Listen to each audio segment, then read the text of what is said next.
Yeah. Okay. I mean, I think before asking Doreen to introduce Silvia, I would just ask everyone to turn off your, I mean, mute yourselves and turn off your cameras so we can only see Silvia and her screen during the presentation. Okay. Doreen, I pass the mic to you. Okay. I hope everyone can hear me okay. And good morning. Welcome to the Open Seminar, Projective Cities Open Seminar Program. And today it's an enormous pleasure to introduce Silvia Franceschini in this rather extraordinary time on a rather extraordinary platform to share with us some of her amazing projects. And she will today focus critically on her experience of researching and curating and publishing work in relation to the Radical Design Global Tools and its multidisciplinary school program, which is where education meeting life without students or teachers as a distinction. And the Global Tools was founded in 1973 by groups of figures drawn from Italian radical architecture, including well-known figures such as Archizoom, Superstudio, UFO, Mendini, La Pietra, Pettena, Dalisi, and Sottsass, among others. Silvia is a curator at Z33 House for Contemporary Art, Design, and Architecture in Hasselt in Belgium, and a visual culture scholar whose work globally at various places and work focused on different critiques of modernity. She is the co-author of the Global Tools 1973 to 1975 book, and just some snapshots of her experience before. She's done curatorial projects, including the research program, The Politics of Affinity, Experiments in Art, Education in the Social Sphere, which is Biella 2016 to 18, and she also was in the curatorial team for the School of Kiev Biennale 2015, and the exhibition of the public program Global Tools was also hosted there. And without further ado, I would like to pass the mic to Silvia to share with us her journey with the Global Tools. Thank you, Silvia. Thank you very much, Doreen. And thank you all of you for the invitation to join this amazing program. And for all of you to be listening today. I'm really glad to having the possibility in these indeed extraordinary times to be with you and open a discussion, looking through history, but also maybe connecting history through the present and towards the future. Do you all hear me? Good. Okay. So let's start, indeed, the journey through the Global Tools. I'd like to start the discussion from this image, which depicts Milan in 1973. This is one of the main avenues of the city, and despite the presence of the horses, it looks not so different from how the situation is today, in the fact that we see quite a big city, pretty much with the stopped traffic and much more calm than in other moments of the year. In 1973, a cause of a war in the Middle East called the Kippur War between Arab and Israeli, the states member of the OPEC, the Organization for the Exportation of Petroleum, decided to higher the price and increasingly diminish the export of petroleum to Western countries. Therefore, the governments of different countries of Europe and the United States implemented severe measurements of regulation of mobility, but also of the use of electricity, and also therefore there were many changes in the way that the everyday life should be run, and also the way of producing. This created an awareness, a global awareness, one of the first moments of global awareness about the possibility of exhaustion of resources. And this was actually the peak of a moment where this awareness was spreading through many different fields. Probably many of you know the famous report called The Limits to Grow, done by the Club of Rome in 1972. Surely less famous was an important conference that was organized in Rome that was called Man, Nature and Society, on the relation between ecology and social relationships. Also in the field of design and architecture, this awareness started to pervade the level of discourse. In 1970, the famous Aspen Design Conference was completely dedicated to the subject of environments by design. And both architects and intellectuals such as Buckminster Fuller or Jean Baudrillard gathered in in a very important meeting to rethink also the connections between ecological concern and political matters. In Italy, at the time, there was a generation of designers and architects which was born at the end of the 60s and was reunited by Germano Seeland, an important art critic that just passed away last week, under the name of radical design and radical architecture. Those figures were particularly embedded in the discourse of rethinking the relationship between nature and culture, between the man and the environment, through an approach that was indeed defined radical because it was extremely provocative. It was a shock of method in respect of the academia and of the ways that design and architecture was practiced and was taught before. Radical design and architects were looking at the anthropology of design and architecture to look through a new relationship between the man and technology, the man and environments, getting inspiration from issues of nomadism, of rituals, for instance.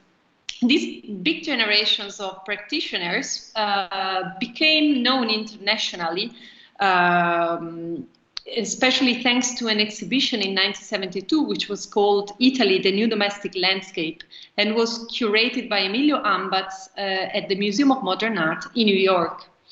I'm going to show you some of the participants and the projects of this exhibition because those are the people that will be the members of the experience of global tools in the following years. First of all, Superstudio, a group based in Florence, made up of architects, but also of an anthropologist, who proposed the supersurface, an alternative model of life on Earth, a model of mirrors that was replicating the experience of technology and of nature in a kind of an endless landscape where the diffusion of nature is the diffusion of plugs and the possibility of connecting everywhere. It was actually the main way of dwell the environment. Or the group, the Florentine group 9999, which proposed a vegetable garden house, a kind of an interior garden, which was not only simply a garden, but was actually a place of gathering and proposing another way of living the nature in the interior space. Ugo La Pietra, an architect based in Milan, proposed a telematic housing, a living cell that was proposing the use of domestic technology, so the use of telecommunication inside of the house for connecting larger numbers of people. or the more radical proposal of the group Archizoom, also based in Florence, which proposed an empty environment where the only meaning that was created through this environment was actually the one proposed by the public and the people that are inhabiting it. Or Gianni Pettena, who was not part of the New Domestic Landscape exhibition, but was anyhow a relevant figure of this generation of people.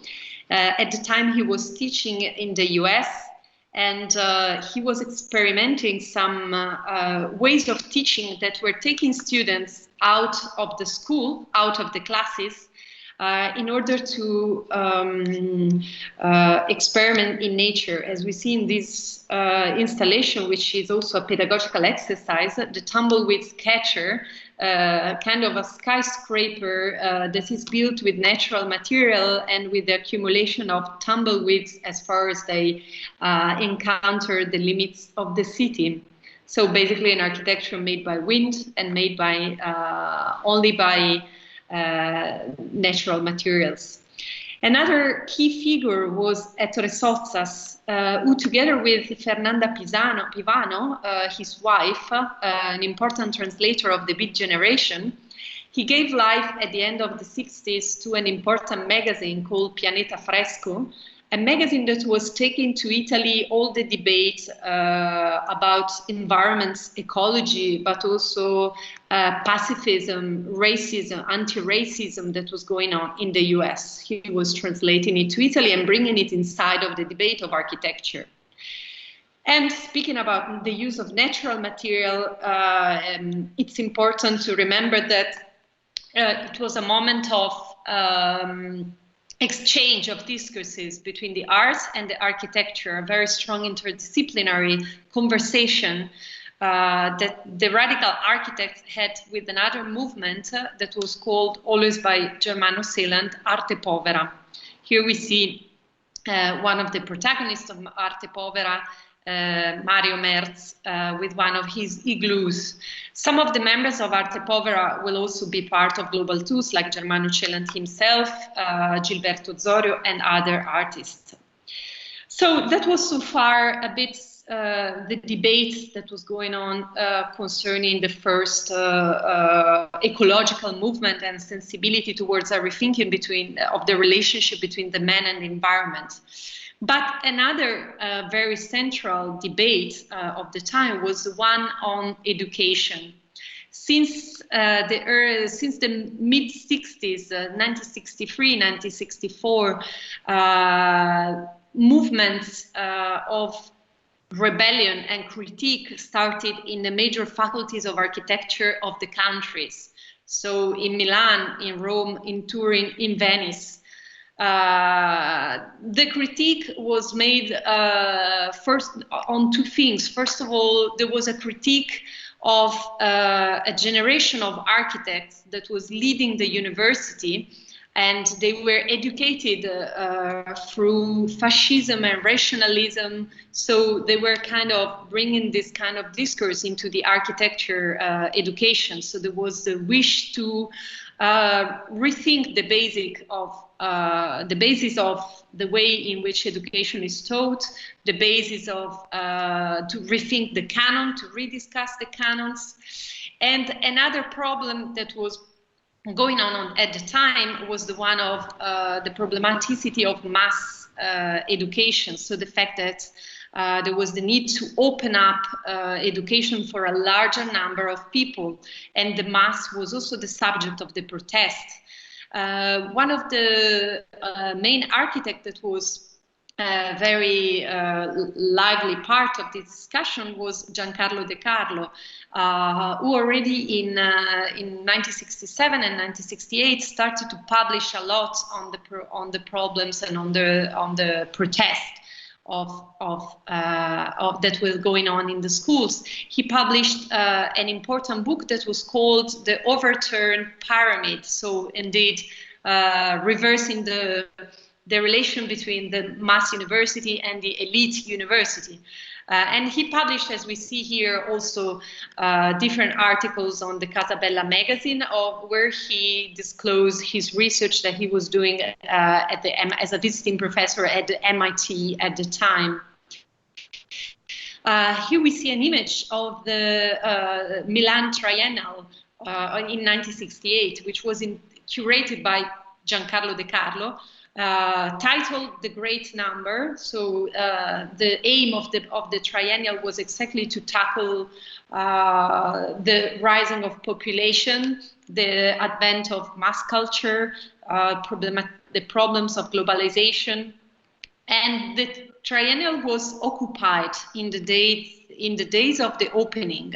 It was half destroyed, and it had to be adjusted and reopened much later.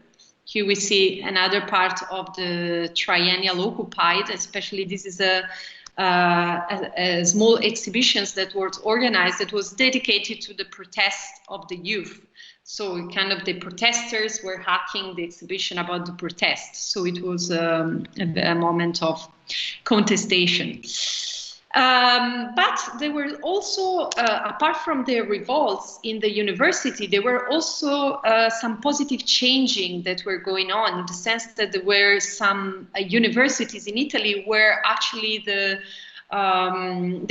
experimentation in education was going on a bit, not only in the protest, but also within the universities. An example was the University of Florence, where they were teaching professors like Umberto Eco, as we see here in the image, or professors like Ricci and Savioli, some people who were able to bring inside of the university a new way of looking to architecture and design. Like Umberto Eco was extremely influential for the generation of architects that I mentioned before, who were indeed in Florence, part of them working as assistants of professors and having some relation also with the university. This is an image of a performance made by the group UFO in solidarity with the Vietnam War. Another university, in the University of Turin, an important symposium was organized in 1969, what was called Utopian Revolution, where not only the Italian groups took part, but also many important international participants, like, for instance, Iona Friedman or the group Archizoom. And also, close to it, there were other forms of experimentation with education. That was the fact that education was also becoming a project, the project of education. So, like, for instance, Superstudio and the group 9999 organized one of the first form of alternative schools, which was called the S-Space, separate school for expanded conceptual architecture. And it was the idea of a school organized as a festival, as a mondial festival.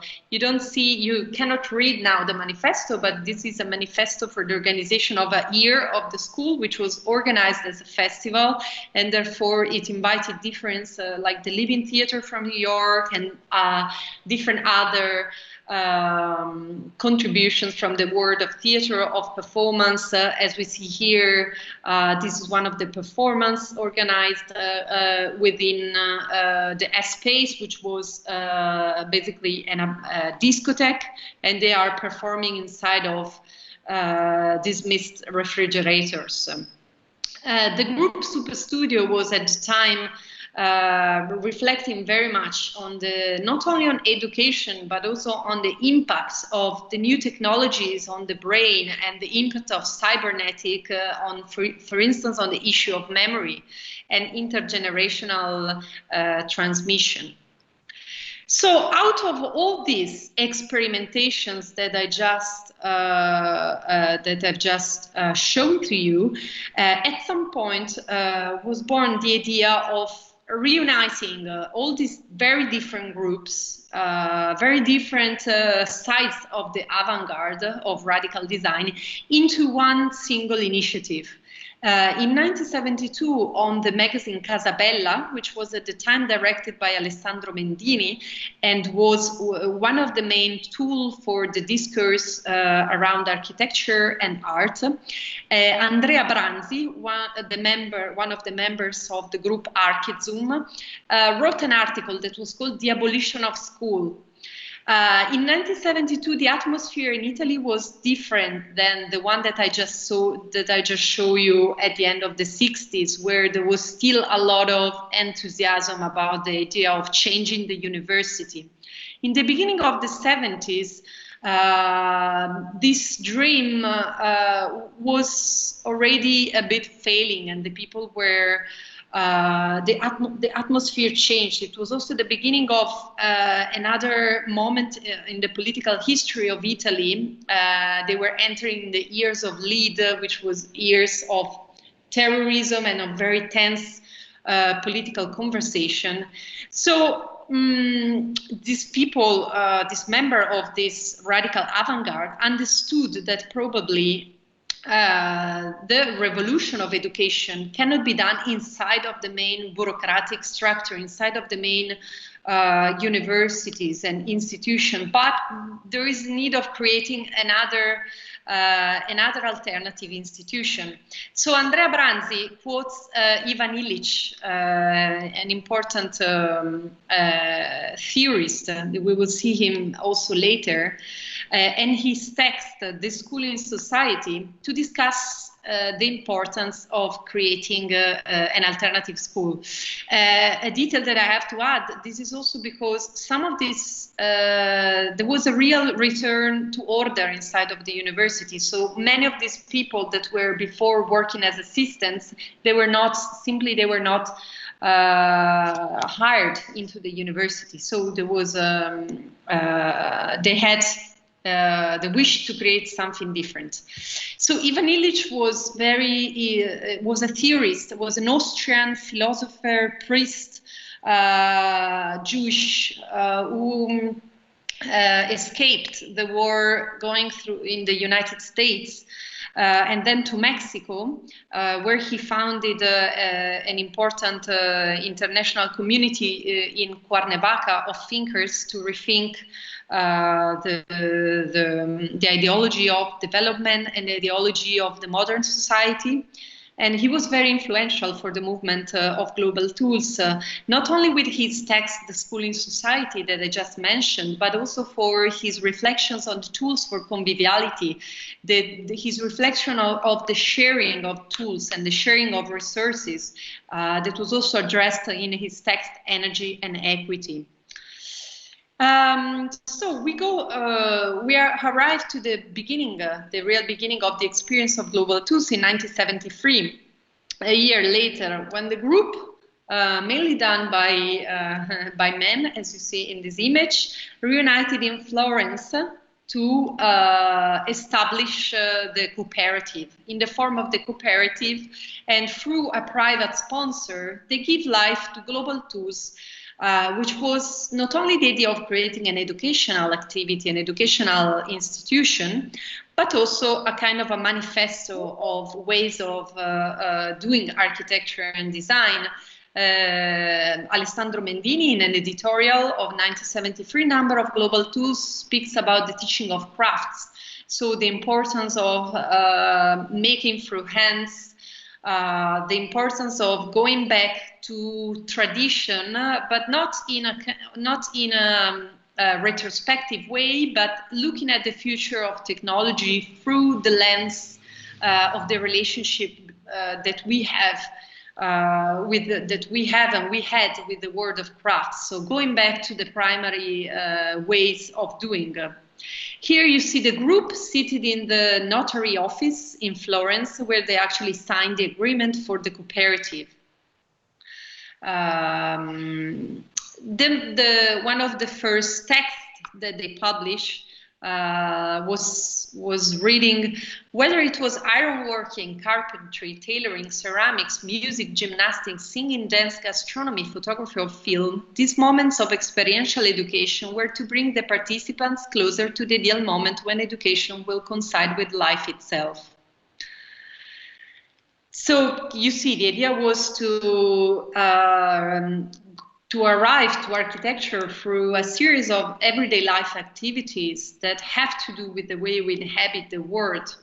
The school was supposed to open in 1975, so 2 years later. So their idea was to take a couple of years only for experimenting on the program, only for elaborating the courses that will have to be delivered to the students 2 years later.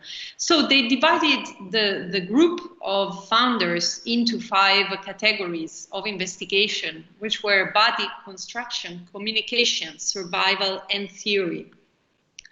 Of course, as you see, these are not classic university course, but as they say, they were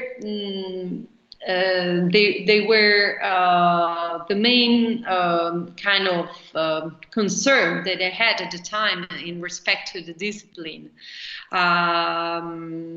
They were not calling, they were using not the word students, but they were also calling the people that were supposed to attend these courses participants or workers, in an idea also to reverse the relationship between indeed the teacher and the students in an initiative that was supposed to have neither teacher, neither students. This was the program that the didactic program and the program of work for the year 1974-1975, which, as I said, was thought as a preliminary year, but that was started to be open to the public anyhow. It was small public that decided to take part in this propedeutic year.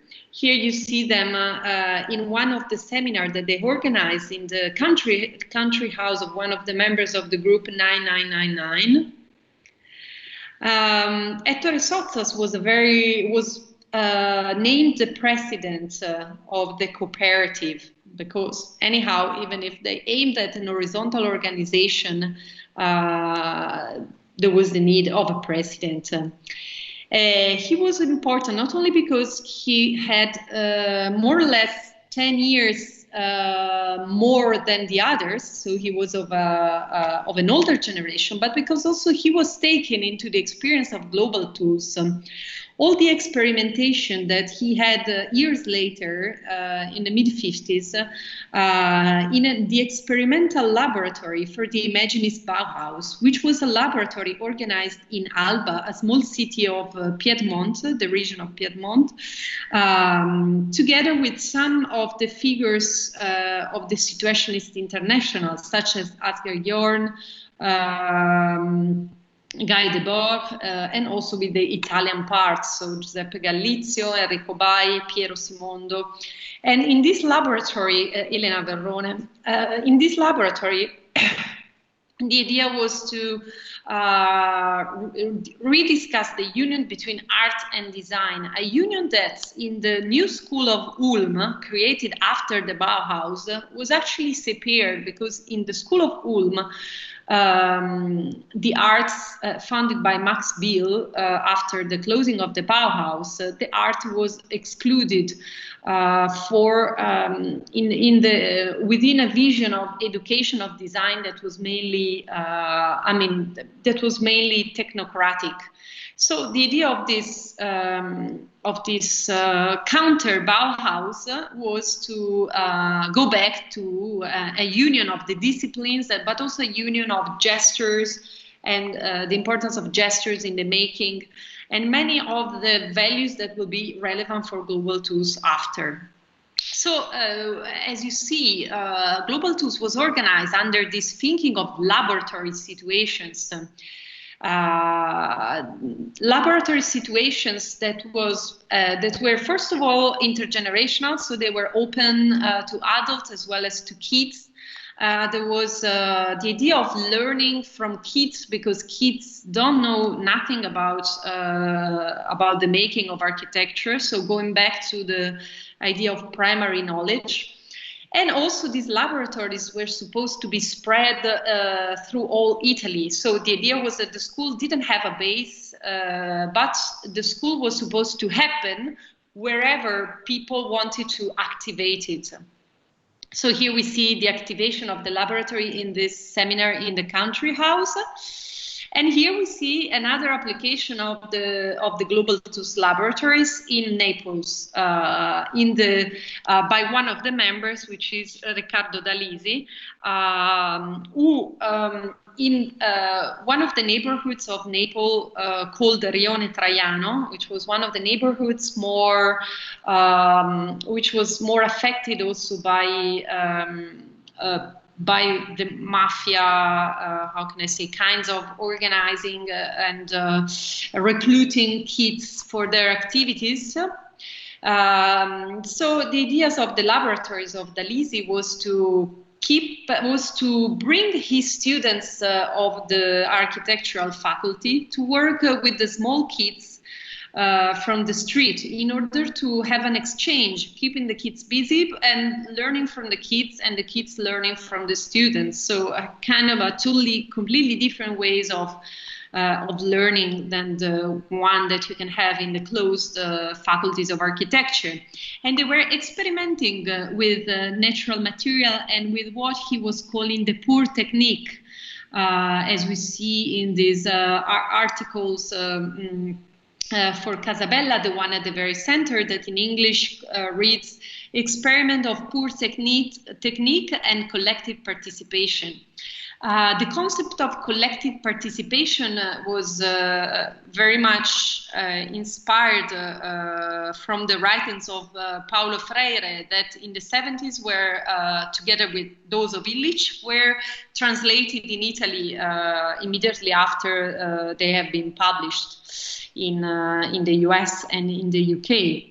But also from many other inspiration, like for instance, the theater of animation that was going on in France and in the south of Italy also. So it was a mixture of references from popular education, subaltern thinking, but also theater. And Dalisi wrote a book in 1975 that was called indeed The Architecture of Animation, that was summing up all his elaboration of working with kids and with the popular districts of Naples. Here we see other images of the beautiful, very beautiful structure that they built with wood, but also with iron, with a lot of young people in the area, or they were using textiles, stones, threads. All this experimentation that were going on in different parts of Italy were then theorized through the bulletins, which were the publications that the Global Tools produced. This one you see is the one dedicated indeed to the theme of construction that you see indeed the images of the Dalisi laboratories. And the subject of construction was indeed maybe more what has been called some years later the one of deconstruction. There was an anticipation of deconstructive architecture in the way that they were criticizing not only composition but also the use of materials and many other canons of building. Here you see the group in another of their workshop of construction, indeed the one at in the abandoned house that I showed you before, which was a house that had to be completely rebuilt. They publish, they were doing this inventory of tools,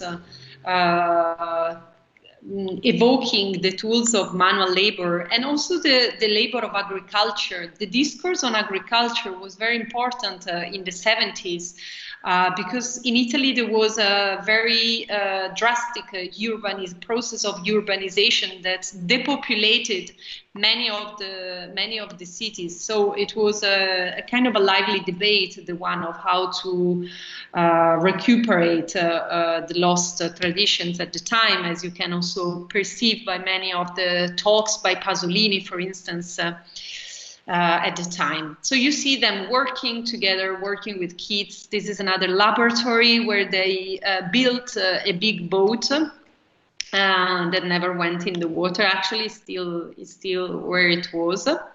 And this is on the River Ticino, a workshop done by Ettore Sottsass, which is now known in his series of metaphors, a series of images of landscapes with interventions, where he simply, with the help of Andrea Branzi and other members of the group, he was simply making some threads on and the installation is called A Pavement Where You Will Never Be Able to Walk Through. Another group that I say important because was maybe the group that made more experimentation within those of Global Tools was the one dedicated to the body. The body was really a central category of investigation. Because there was the idea that the modern architecture had so far and too far excluded the body, the main needs of the body from the thinking of space, the thinking of domestic, of houses. Therefore, the going back to the body was very important. So as you see in this inventory that they did, the body was important for construction, for theory, for survival, for communication.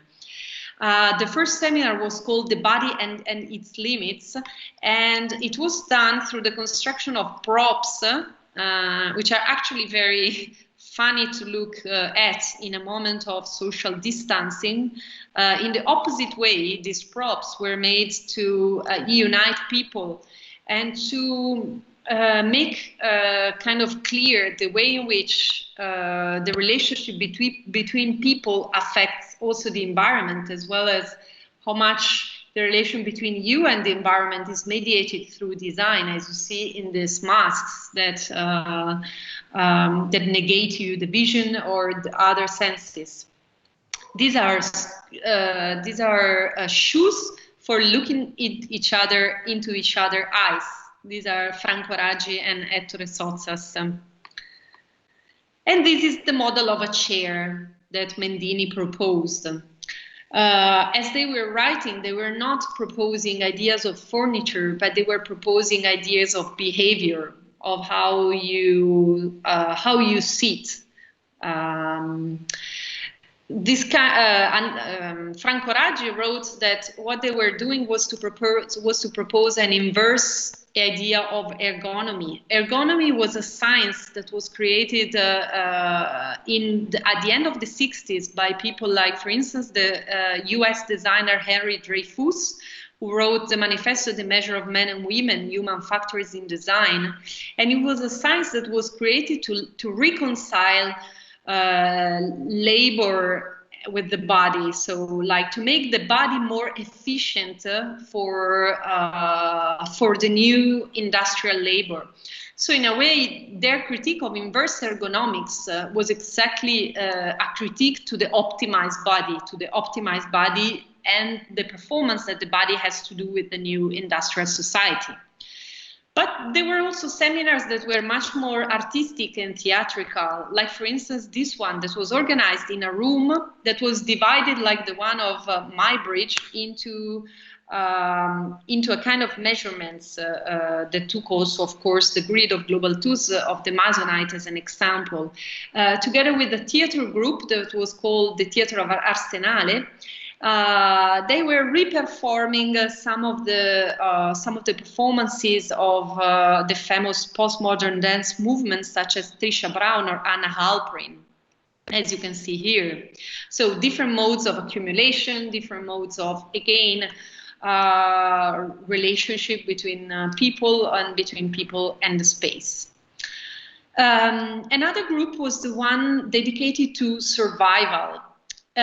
Which was a topic, which was a very important topic at the time, especially considering that we were in the middle of the Cold War, and the idea of a possible nuclear war or other forms of war was very present.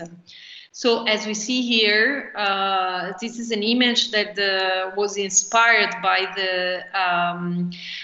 by one of the famous supposed to be terrorist attack done by the intellectual Feltrinelli in Italy. So we have a mix of references between the nuclear war, but also terrorism at the time.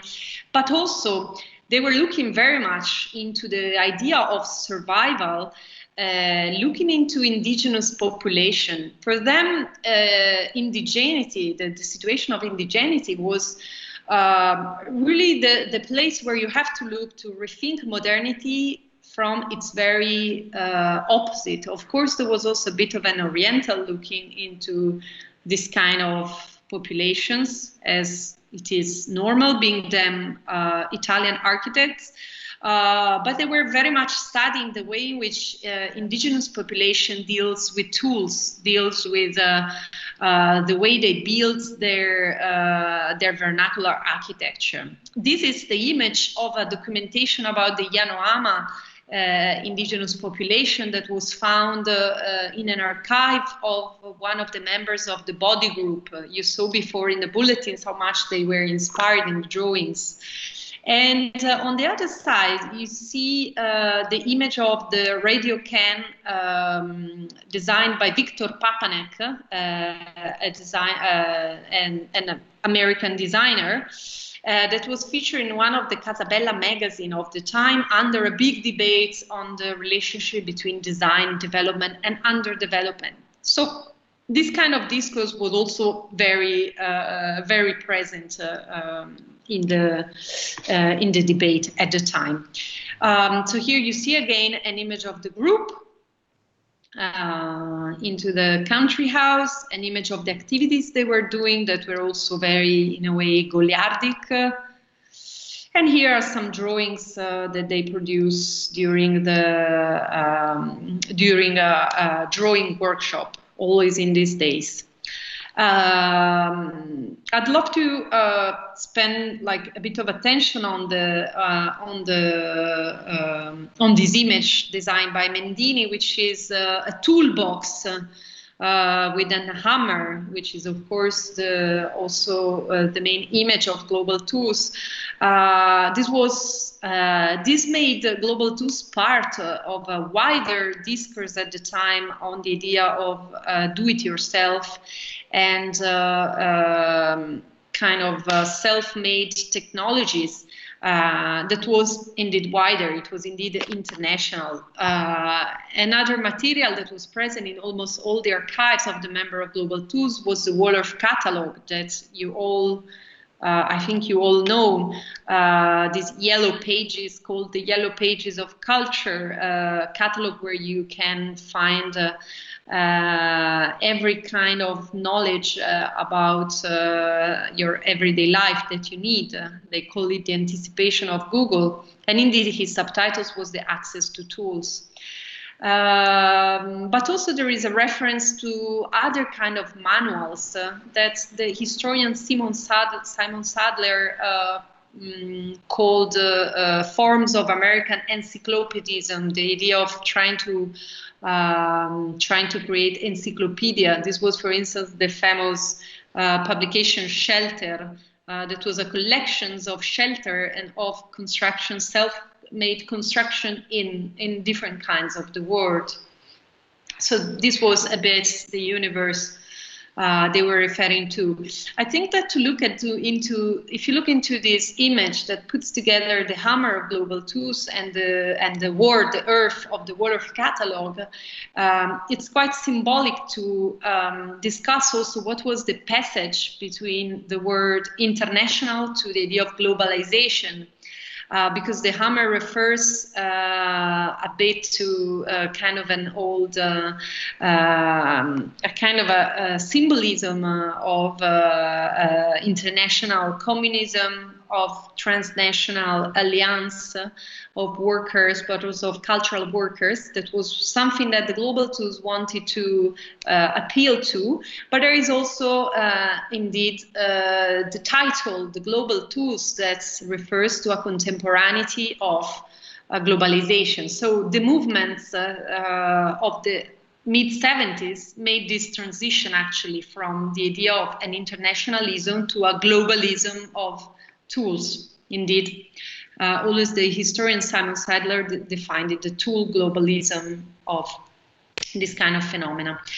Another group had to do with communication, which was indeed another subject that also this magazine put to the front. The group communication reflected on mainly on the impact of the media sphere on the everyday life and on the mass communication. One of the seminars that they organized was called the Global Tour, and it was a trip on a boat on the River Rhine, done by 3 of the Global Tour's protagonists, La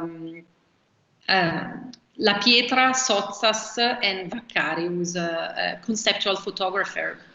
The choice of this River Rhine, of the path, was to counter the Orientalism that was going on at the time and this idea of Oriental travel through the West and East Coast or in Asia.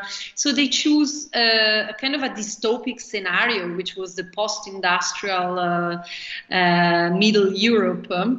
Where they stayed in the boat for several days, documenting the very simple interactions going on in the boat between the people, between the waiters, and so on. And they documented through this photography. And finally, the group theory was a group dedicated to the rethinking of the relations between theory and practice. They advocated the idea of discontinuity. How the idea of discontinuity, that was one of the main features of the information society of the time, was affecting also the field, the sphere of theory. These reflections on the sphere of theory that you can read in the bulletins and in many other documents that they left, was influenced and embedded into the recent philosophical debate that was going on in Italy called operaism. So a kind of a post-Marxist debate on mainly on the sphere of labor and of intellectual production that was advocating also the refusal of labor itself. Global Tools was not a political movement, as you have seen, I think you have perceived through the images that I show you, but few of the members of the group were actively engaged in politics and in extra-parliamentary groups. Therefore, as you can also read in the beautiful book of Pier Vittorio Aureli, The Project of Autonomy, speaking especially of figures like Andrea Branzi and the group Archizoom. So this kind of political thinking was, of course, entering into the discussion. Even though in one of the letters that Andrea Branzi left about Global Tools, he was writing that he was seeing Global Tools as a kind of a refuge, as a kind of a place where discourse can happen without the radicality of politics. Because at the time, politics was getting very extreme in both of the parties in Italy. So here you see several meetings that they had, and indeed a drawing of the hammer and the sickle, which refer to what we just spoke. This is a brain made with the plaster they were using during the experimentation, but also one of the most symbolic image of their making, because the brain was really at the center of the discussion. I mean, the brain as a symbol of the intellectual production, of the cognitive, of the upcoming cognitive capitalism. Here is a quotation to Piero Manzoni and his artwork that is called The Sheet of the Artist, which very directly speaks about the commodification of the brain. So. And here with this letter, we arrive to the end of the experience of global tools, because this is the letter for which Superstudio is a letter of resignment, where they say that they don't want to be part anymore to the group. Actually, what happened is that the main sponsor of Global Tools, who was a private gallerist, which financed Global Tools with the idea that they would have produced also some artistic experimentation that will be later shown in the gallery, decided to withdraw his funding to the initiative. So, so the members of Global Tools called for an auto contribution and auto support to the initiative, but this was not approved by many of the members.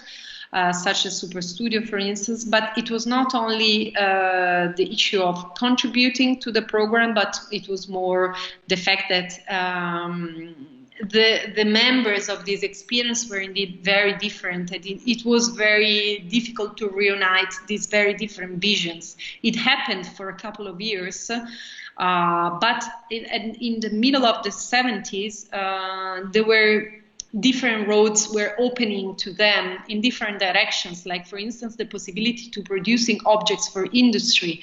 And some of the members decided to go through this direction. On the other hand, others decided to keep that they wanted to keep another philosophy of making. So that was the moment in which the community disrupted and the group folded apart.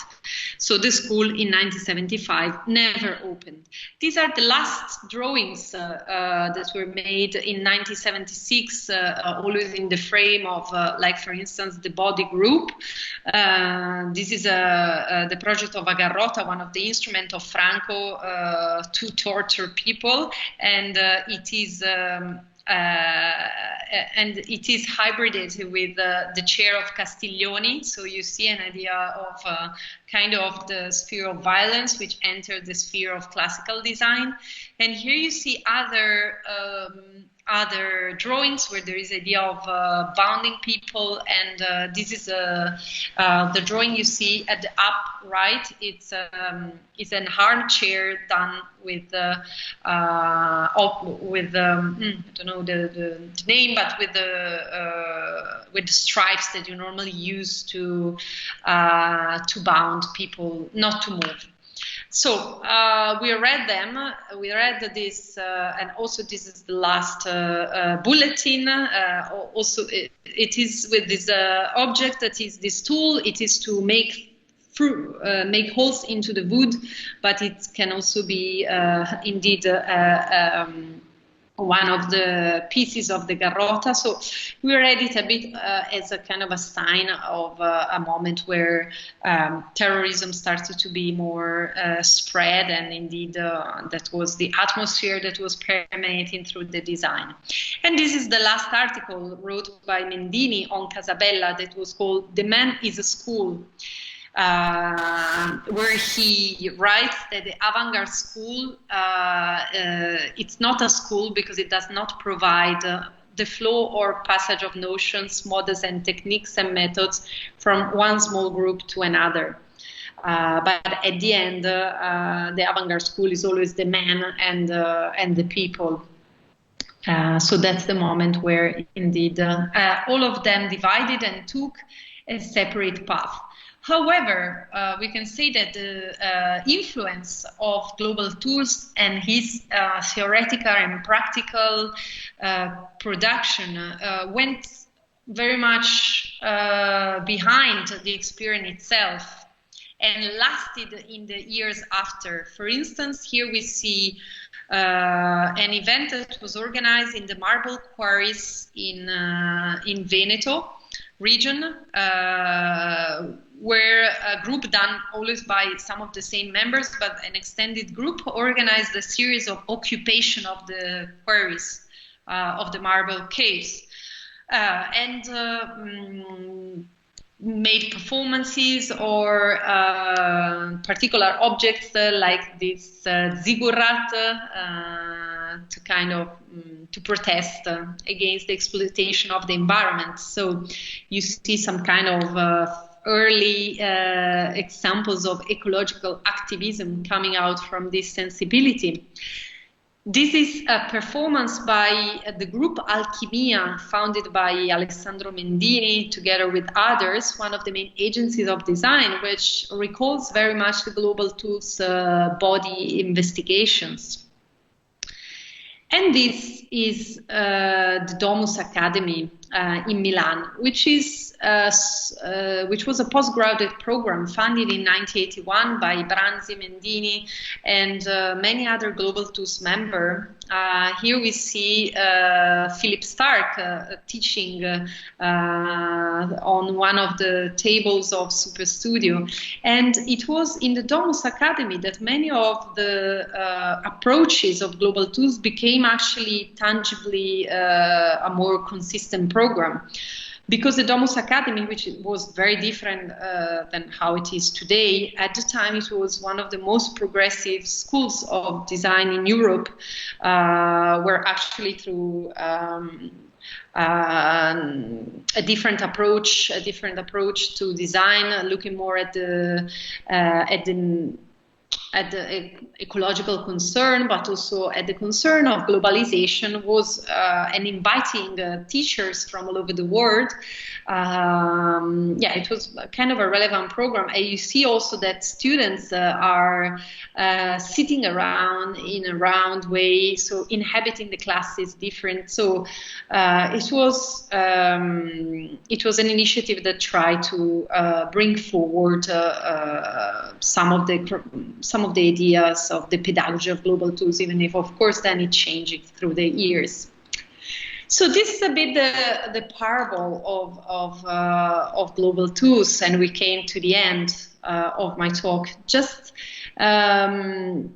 I would love to spend a couple of words on the research that I have done together with my colleague Valerio Borgonuovo, because actually this archive of images, as I presented to you, wasn't existing as it was at the time when we began our investigation. As the historian Benjamin Zakaria writes, we invite an archive every time we have a question to answer, and then someone reinvents the archive at the service of a new question. So that's exactly what we try to do.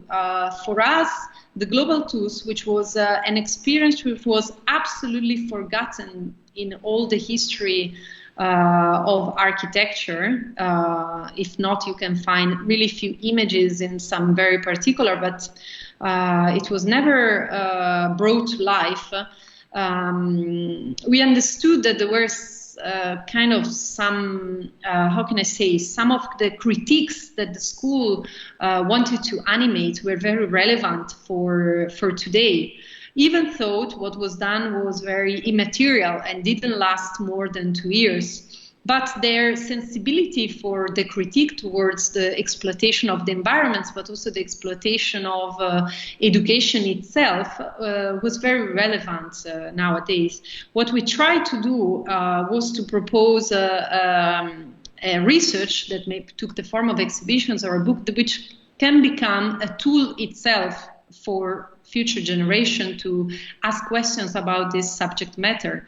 So we try to propose history instead of memory for this history to be able to speak again through indeed a kind of putting together more or less 16 archives that are spread in the underground of the houses of all these participants, which at the beginning didn't value the experience of Global Tools themselves because they thought that it was much less experienced than the famous design over that they did in the following years.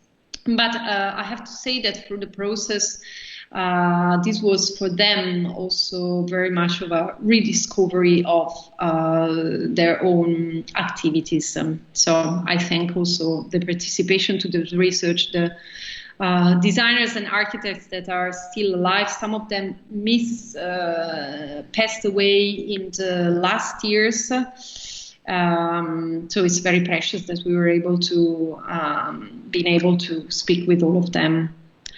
Good. So that was the journey, and I'm really happy if you would like to have a discussion to open up some questions about the history or the present. Great, thank you so much. This was amazing. I don't know. Shall we clap? Is it? No. Is part of the? She's of the, crying, of the so this is already. This is already a sign. Yes. Thank you so much. I think we should open the floor to questions. I just want to ask one myself, if I may, which is if you could speak a bit more about the relationship between the global tools practice and projects with anthropology, or let's say radical anthropology, because I think this is something that somehow to me seems slightly overlooked, not by you, by others that they study these groups. So if you could speak a bit more about how they approach this literature, or if you found things in their archives that you find fascinating, connecting their practices with radical takes on anthropology and ecology. Okay, thank you. Yeah, of course. There was one of the main figures that took the anthropological discourse into the global tools was Piero Frassinelli, who is an anthropologist and a member of Superstudio. He's still teaching anthropology now, and he took anthropology inside of the discourse. Let's say, apart from him, well, first of all, they were calling into the bulletins. We found they were calling the global tools not as a school, but as an idea of auto-anthropology already. So the pedagogical method was an auto-anthropology. The idea of an auto-anthropology was an idea to use anthropology to criticize mainly the consumer culture. And the way in which design and architecture are allies are tools of capitalism and of consumerism, basically, at the time. So the idea, so I think that anthropology, and they were looking at different anthropologies. For instance, they were quoting Margaret Mead, famous American anthropologist. They were quoting Durkheim, Lévi-Strauss. Also, we found many quotations of him. So for them, anthropology was exactly a tool of critique.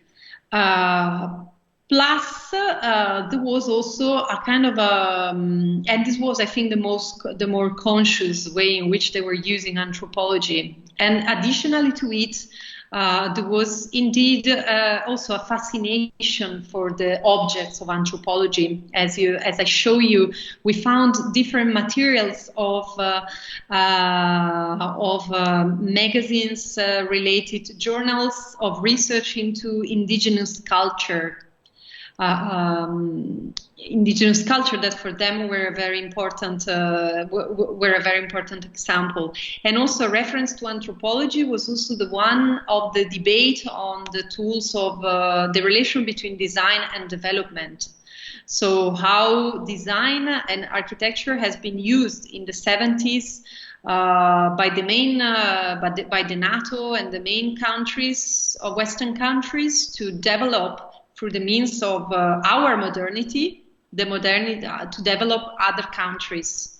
So in a way, all these debates were taking place. In the case of global tools and of radical architecture, it was a mix of conscious and unconscious taking on anthropology, because among a group of more than 30 people, only one was a person who professionally studied anthropology, and anthropology was not taught at the time in the faculties of architecture.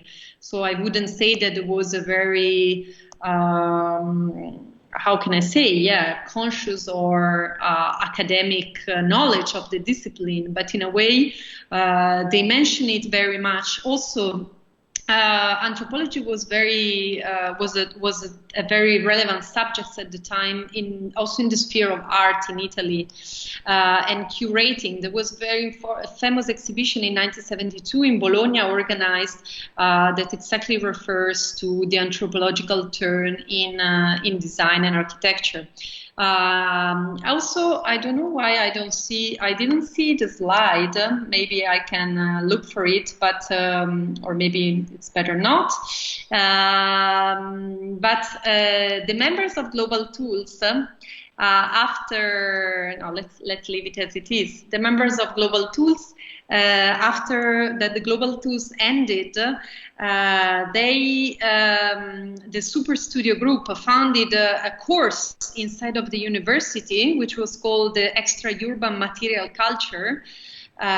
This was the idea of bringing some thoughts about anthropology inside of the real university. So in the book of Global Tools, we invited Alison J. Clark, who is the director of the Papanek Foundation in Vienna, and she's an anthropologist, to discuss the relation between anthropology and design and global tools. And she made a very interesting analysis between the way in which Papanek, for instance, used anthropology and the way in which Global Tools use anthropology. In another, concerning the issue of ecology that you just mentioned, in an article that I wrote, I speak about the idea of a pre-ecology of design, because as Mendini told me once, he told me that the word ecology was not so spread indeed at the time. Of course, as we all know, there were important books written about, I don't know, political ecology, or, I mean, the discourse was there, but as I've shown at the beginning of the lecture, it was very present also in the experimentations of design and architects, but not in the theoretical shape that we are used to address it now. So they were not speaking about ecology as Mendini underlined. They were using more the word environment as a kind of a way of approaching the relationship between man and nature. But of course, the reflection was extremely present. Both in the radical architecture movement as well as in the Arte Povera at the time. It was, of course, a discourse on ecology that was very situated into the Italian culture of the time. So, as I said, in the passage, in the problematicity of rurality, for instance, the passage between the rural society and the industrial society, so also the labor that is connected to ecology, so maybe not exactly to other problematics that are present nowadays, and yes, of course, the problem of resources, not only petrol, but also, for instance, the quarries, the caves, as we have seen. So the ecological concerns are very readable into the experience, even though they're not so manifest. Yeah. Great, thank you so much. Anyone else? Can I ask the obvious question? So where is the missing subject? Where are all the women in their project? No, that's a very common. That's an important and I have to say common question, in the sense that it's something that has been asked a lot. There were some women participating in global tools, but actually they were relegated to they were not. There was a woman that you saw it also in one of the images. She's a member of the group Archizoom. So she was there, but she's the only female in this group that is made by men. So yeah, they were mainly men, I have to say. There were other women collaborating also, but they were more like the secretary of Global Tools was a woman, an important designer, Paola Navone, who took the secretary role. And so in the images you see other women appearing, but of course the main, I mean, all the radical architecture movement is a kind of a male movement. Generally speaking, a part of Global Tools, I have to say that they are not, even though, of course, looking more deeply, you can find them, but it's mainly male avant-garde. Indeed, this has also been underlined by by the theorist Maurizio Lazzarato, where at the end of his text in the book, he exactly defined the critique of Global Tools as a masculine critique of modernity, not as a female one.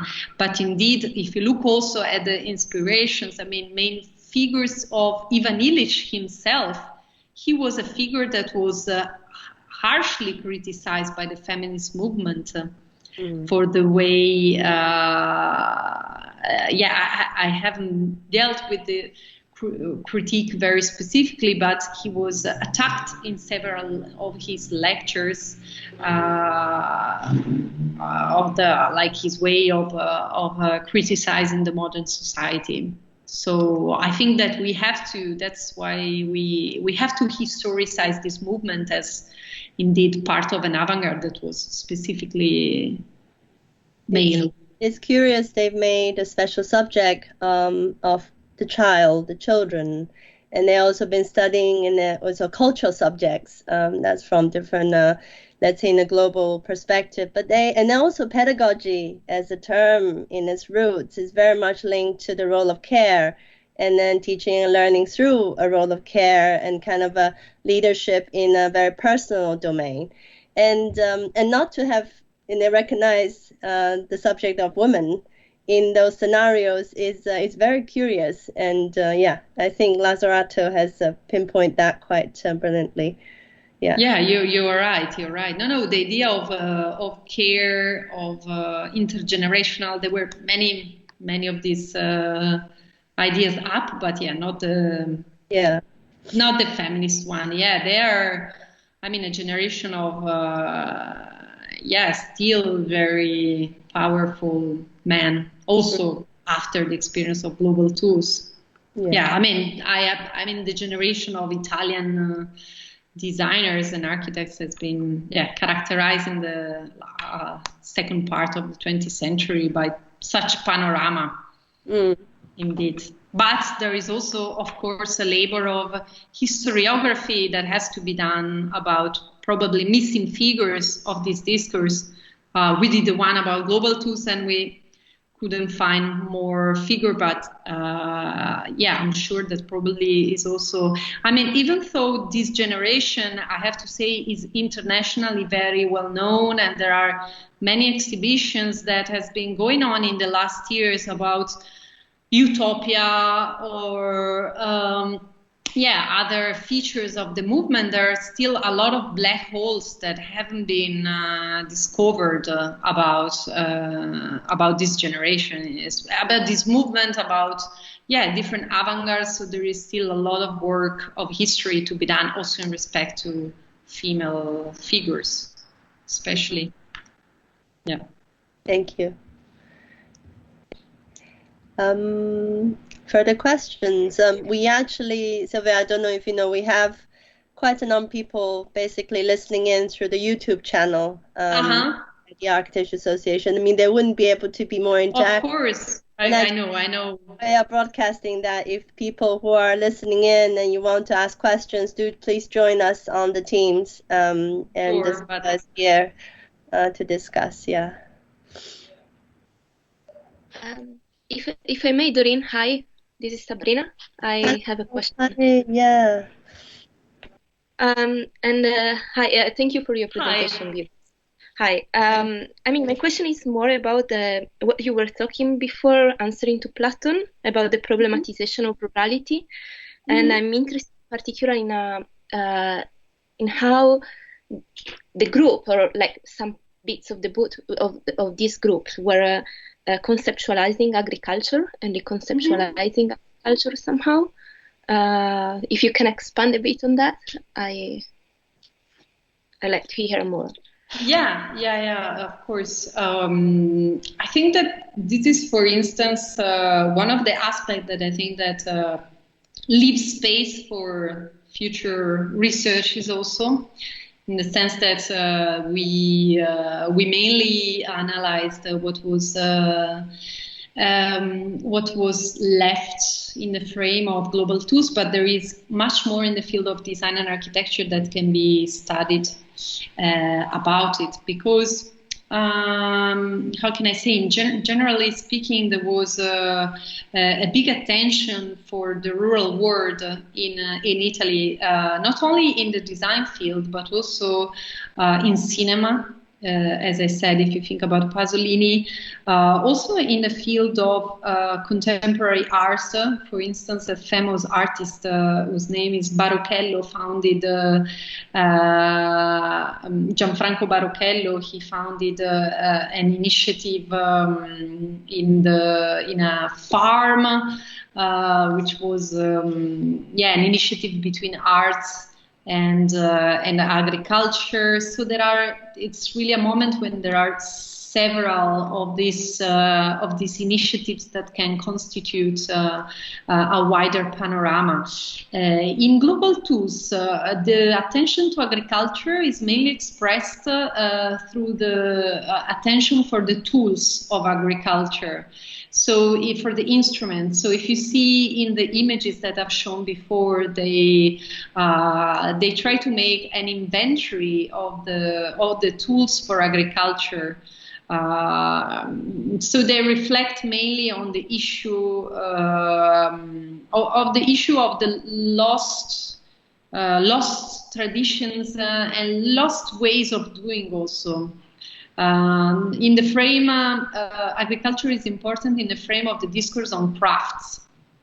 That's the main issue for them. So we are losing ways of building. We are using knowledge on certain materials, on certain knowledge about rural environment, because everyone is moving to cities.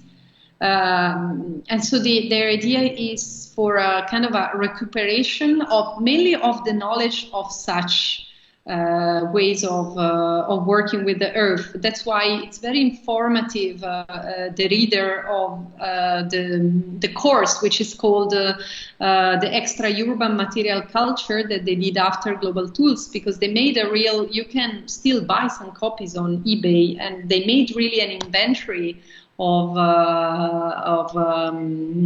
some agricultural techniques or some ways of building structures in the agricultural world.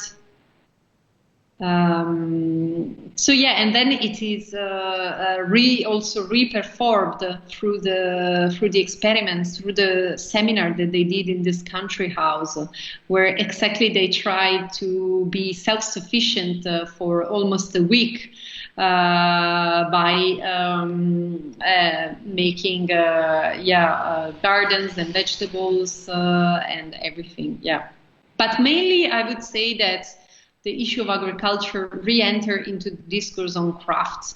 So if you read, maybe you can look into Catherine Rossi and her. She made, I think, a book or a PhD thesis on the aspect of crafts and the importance of crafts into the radical design. And I think that there you will find a lot of references into issues of agriculture. Yeah. Thank you. Thanks so much. No problem. Maybe I'll send you some references eventually later. Yeah, I mean, if you can, it'd be fantastic. Yeah, sure. Are there any other questions? Yes. Yes. Hello. Yes. I have this. Sorry. Rishi, you can go first. Hi. Hi, you can go. Hello. Yeah. Okay. Thank you so much. Sorry. Hi.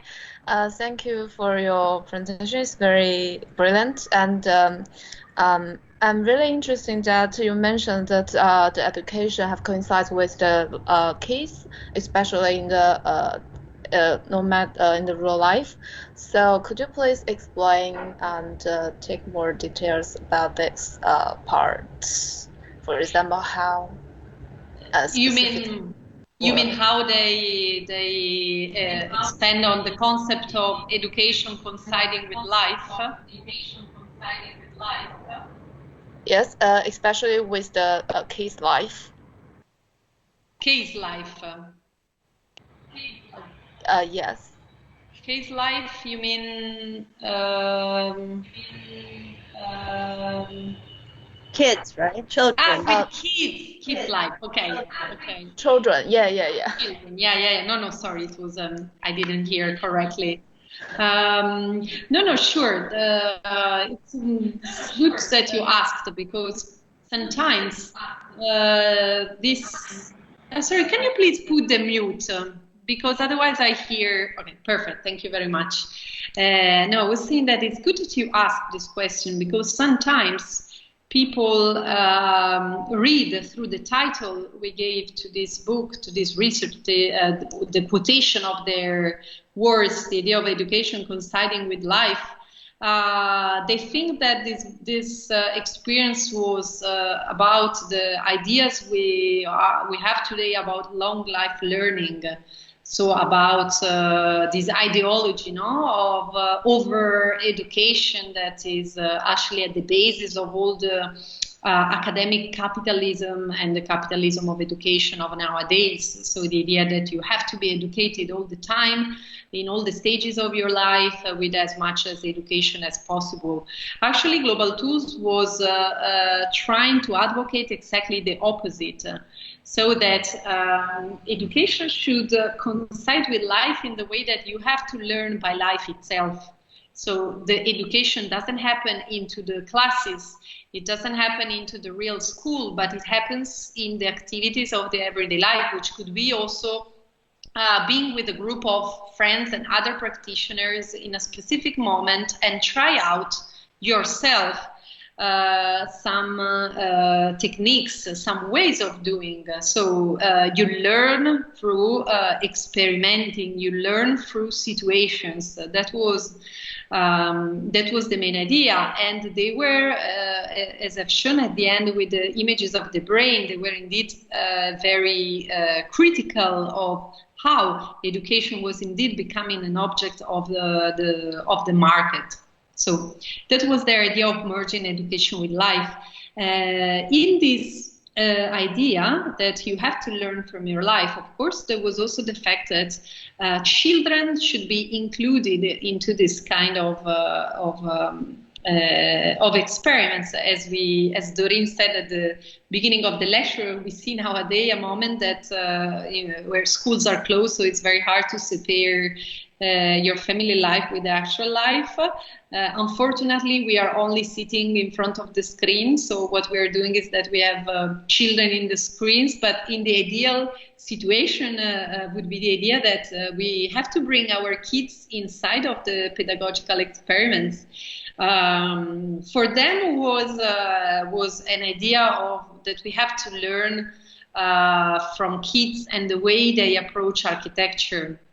So we don't have to, so it was a critique to modernism, not to the fact that modernism was creating the idea of the expert society. Experts should go to every kind of places on earth to tell every kind of population how to make architecture, how to make housing, how to build your environment. And this idea of an expert society was very much criticized at the time by many people. And so for them, the kids were the image of the idea of learning from the very ground the very ground of architecture, learning from zero, basically, no? So starting from the basics of experimentation. But also, of course, it was not only that, but there was also an attention. I mean, in Italy, you have to know that the idea that the pedagogy of architecture and design for kids has also a whole history. There are many experimentations, like, for instance, it's important to know a figure like Bruno Munari. Bruno Munari is a designer who is an important designer, also industrial designer, who dedicated a lot to the pedagogy of design for kids. So this is also, and also after global tools, I didn't show that. Maybe I should in future presentations. There were other initiatives that were created after global tools, especially of cooperatives that were teaching design and building techniques to kids. So there was a whole attention for the pedagogy of design and architecture to the younger population. Yeah, something that I think it's something that should be done more also in these days, probably. Okay, thank you.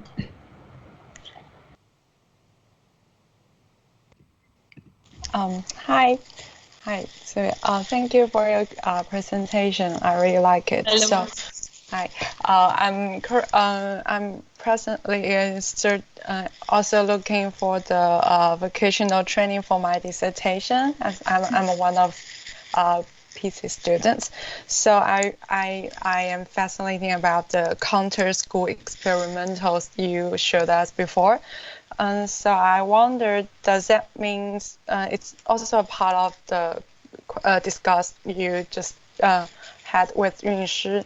So does that mean there's no need to have this kind of specialized training or education in our current, or not our current, but at that time for their education system? I want to, hear more about that. Yeah. Thank you. As I was saying, for them in the 70s, there was a moment of disillusion about the changes that you can bring inside of the universities of architecture. So if in the late 60s they were all manifesting, occupying, trying to change the institution from within, after that the protest moment ended and there was a return to order inside of the faculties of architecture. Mainly in the beginning of the 70s, there was an idea that all the experimentation should happen elsewhere. So not anymore in the university, but elsewhere.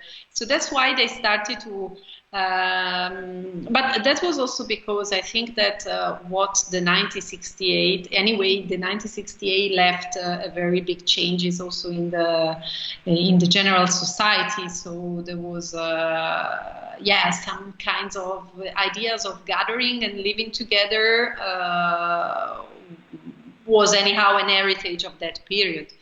And so there were a few experiments that these architects were doing before global tools to try out some methodologies of organizing and alternative forms of education. The one that I mentioned before, and I can send you also more literature if you want on the subject, was the one of the S Space, which was an initiative that lasted only a few months, and it was a separate school for expanded architecture. And it was very interesting in the way in which they united the idea of architecture with performing arts. So the school was organized as a festival, and it was made through happenings. The happenings were, for instance, gathering in an empty pool, where you can organize a conference of architecture and the relation to water and other natural phenomena, looking at the night, so very temporal phenomena.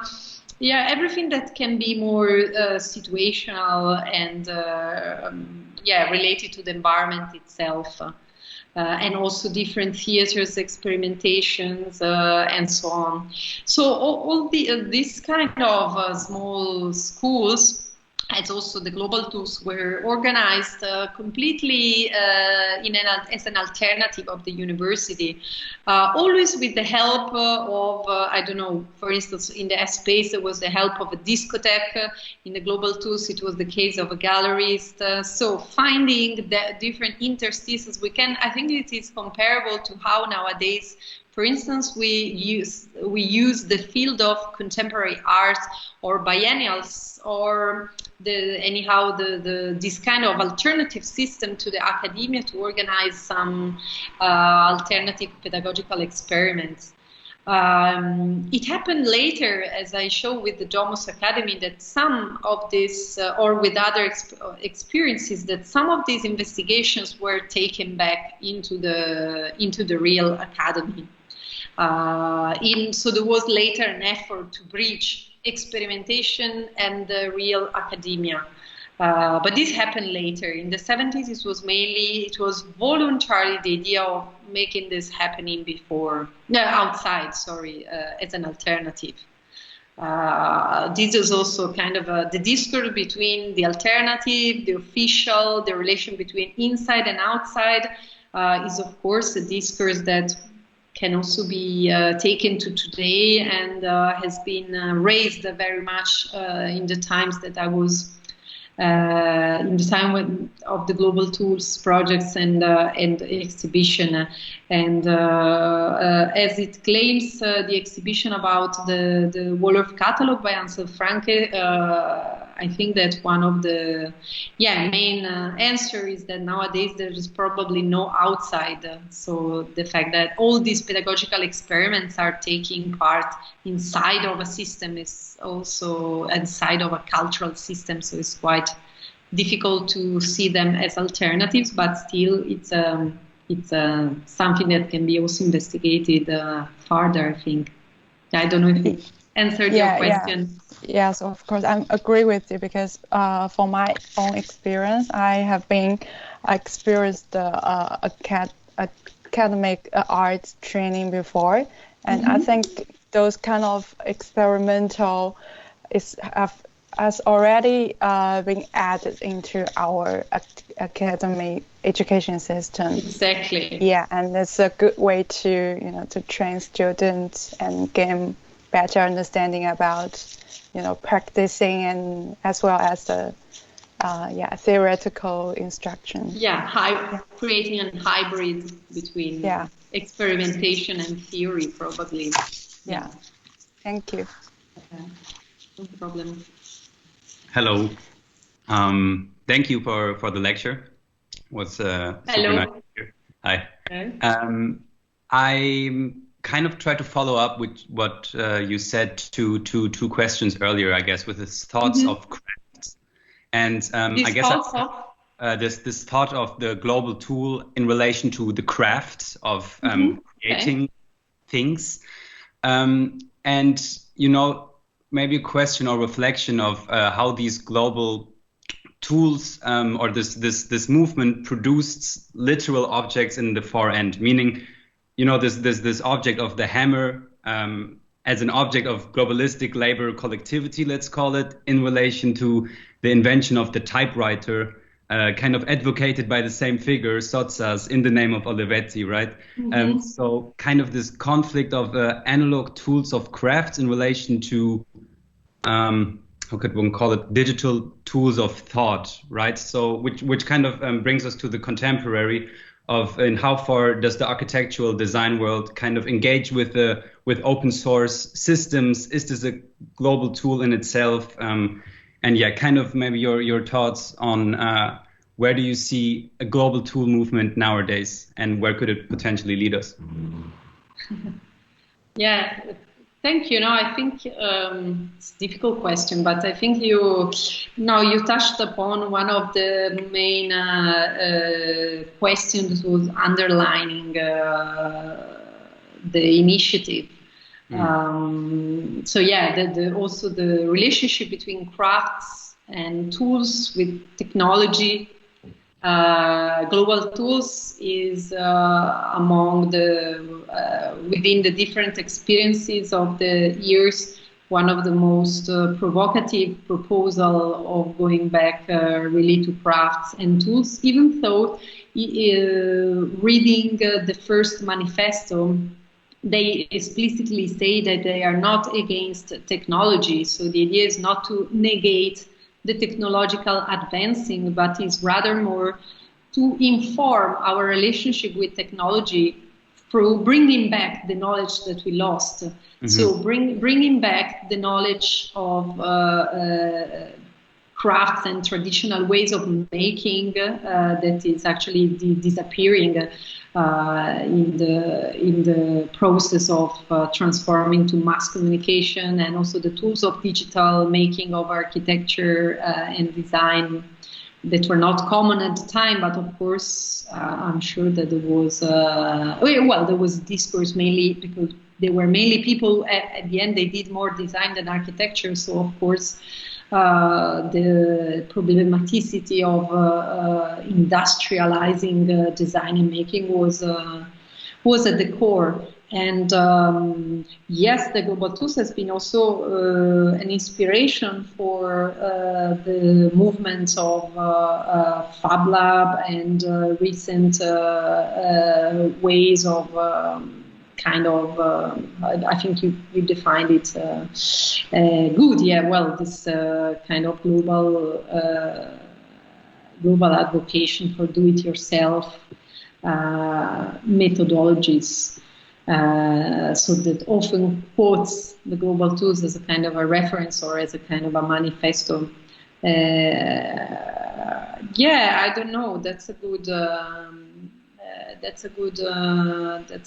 mean, I think you made a question that is impossible to ask. I mean, the Global Tools of the future. I mean, we have to consider that the critique that Global Tools made was anyhow a critique made by the Western society, criticizing the Western society. So it was done by European designers that were criticizing the tools of modernity of the Western world. So of course it is a very limited critique, no? If you think also probably also into all this. I don't know. I never investigated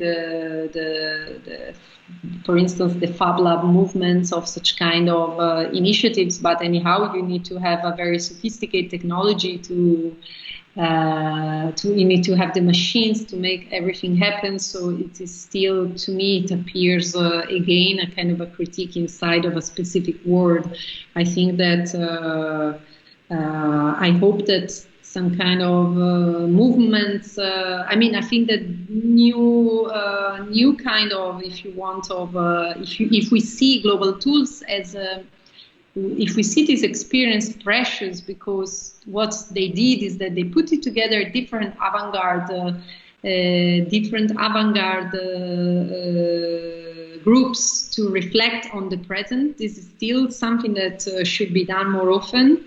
Well, I think that it's very common that we do it through technologies, but I think that, the interdisciplinary exchange on things should be done, but it should be looked with a wider acknowledging of the history that modernity and the application of Western modernity had also in non-Western countries. So now we have the tools, we have the post-colonial critique. We can look at the effect that our modernity had not only in our Western society but also behind. So I think that we need to reflect on global instruments a bit wider. I think we need to look into all the studies that are looking into like indigenous epistemology, non-Western approach to.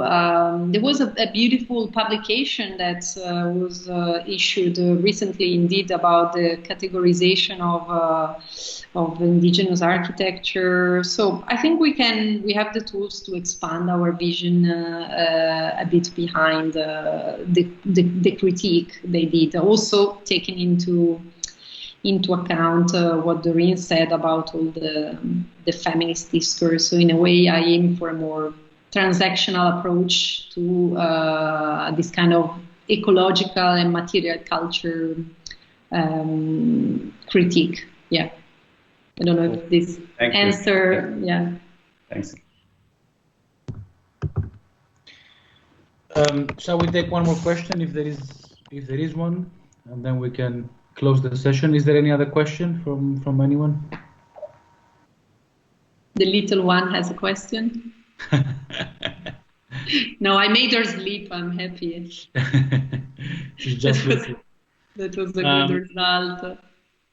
I mean, if there are no more questions, I mean, thank you so much for this amazing presentation. It was really powerful. And also I think the questions and answers were really also shed a new kind of light into elements that are, questionable and problematic, right? And yes, very much. The importance of these groups and these individuals and this collective also calls for criticism of some of their, unfulfilled promises or practices. So absolutely important conversation, and only with works like yours we could do that, right? Great. So thank you so much. Yeah, thank you so much for you, and indeed for these very thoughtful questions that always help to bring forward. And I'm sure we will continue this conversation in very soon. Yeah, I hope also in relation to your current research. Yeah. Thank you. Thank you. Thank you very much. Bye-bye. Thank See you. you. Bye to everybody. Bye-bye. Thank you, Silvia. Thank you. Bye.